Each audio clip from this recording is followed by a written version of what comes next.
Well, hello. Today I'm going to give a short tutorial on how to do some planning features, uh, how to get some detailed data that will be useful for your crew when trying to calculate pack loads and things of that nature.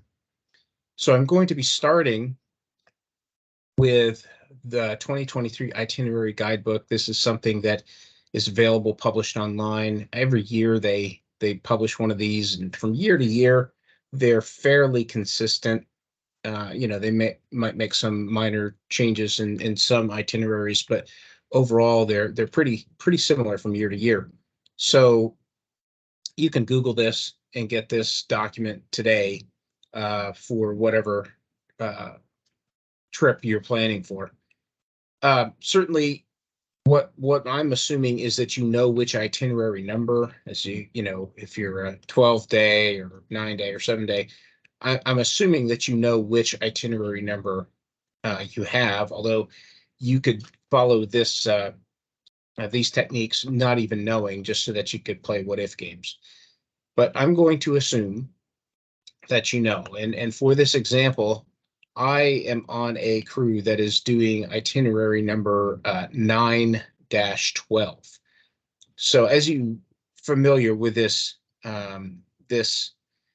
publication, you know that each itinerary is listed there, and they give you this little graphic that shows you an overall elevation profile, and then they give you this chart here, which outlines where you're going to be on what days.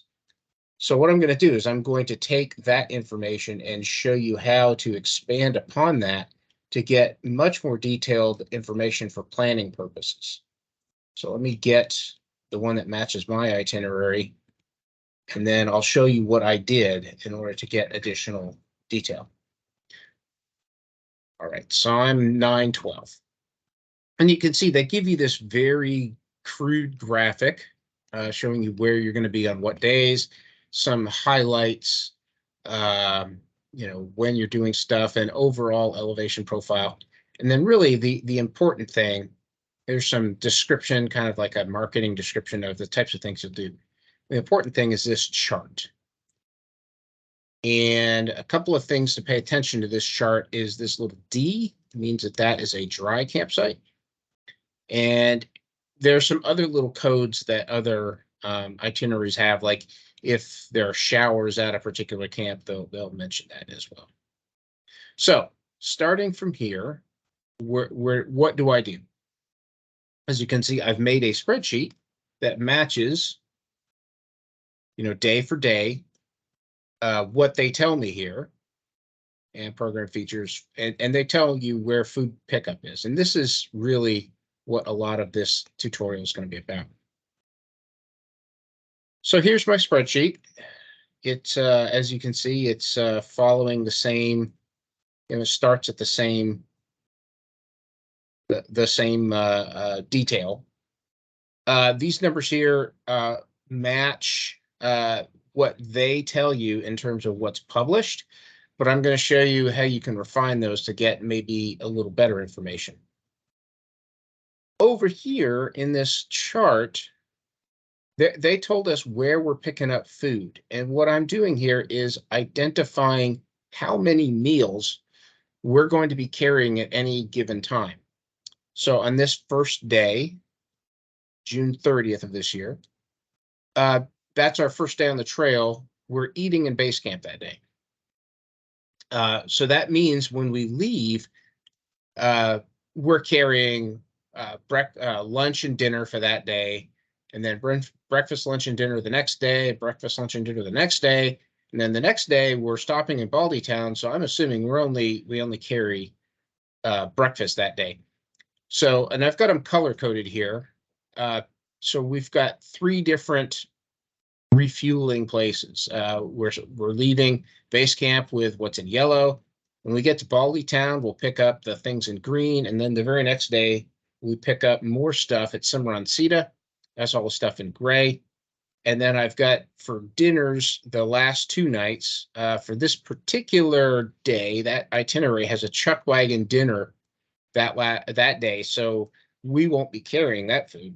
They'll be providing that for us, and then of course the very last day, base camp is where we'll be eating. So the important thing to know here is how many meals you'll be carrying at any given time. And then the question is, well, how much do they weigh? So here I've got a tabulation of, how many from above.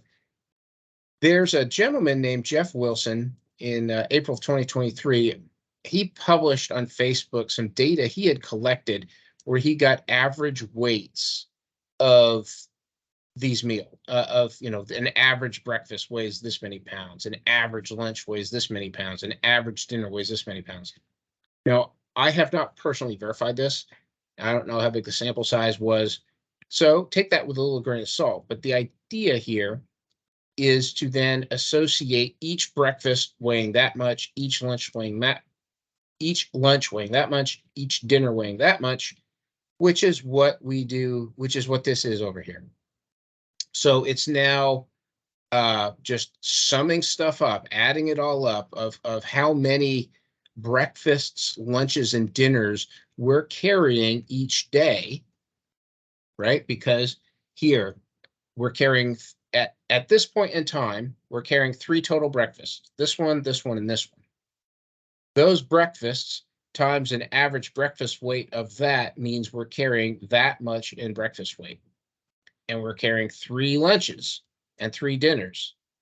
So here's an estimate of how much meal weight, how much weight I'm carrying in meals, in Philmont food at the end of that day, or I guess the beginning of that day. I've got a thing in here for, I'm assuming I'm carrying some water. So how much is the food and water? My total load is at that point in time. So I'm assuming I'm only carrying 1 liter. It's 2 pounds a liter. So I'm carrying a total consumables of 7 pounds leaving base camp. And you can see the next day, of course, that goes down. And the next day, of course, that goes down. And then we refill in Baldy Town. But we were only refilling with 1 day, so we have 3.6 days of food. But then the next day, this gray, we're refilling at Cimarroncita. Again, all the math adding up, and you can see how much we're going to leave Cimarroncita with about 5 pounds of food or 6.8 pounds with the water. The next day, I have a dry camp. So that dry camp, I'm going to be carrying more water. I'm going to be carrying, I guess, 4 liters, so eight additional pounds of water. But I've also got this much in food. So my total consumables weight that day is 14.7 pounds.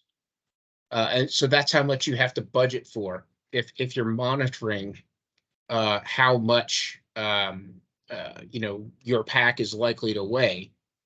You could estimate it at any point in time just by knowing what the average meal weight is. Of course, that's an average, so some will be higher, some will be lower.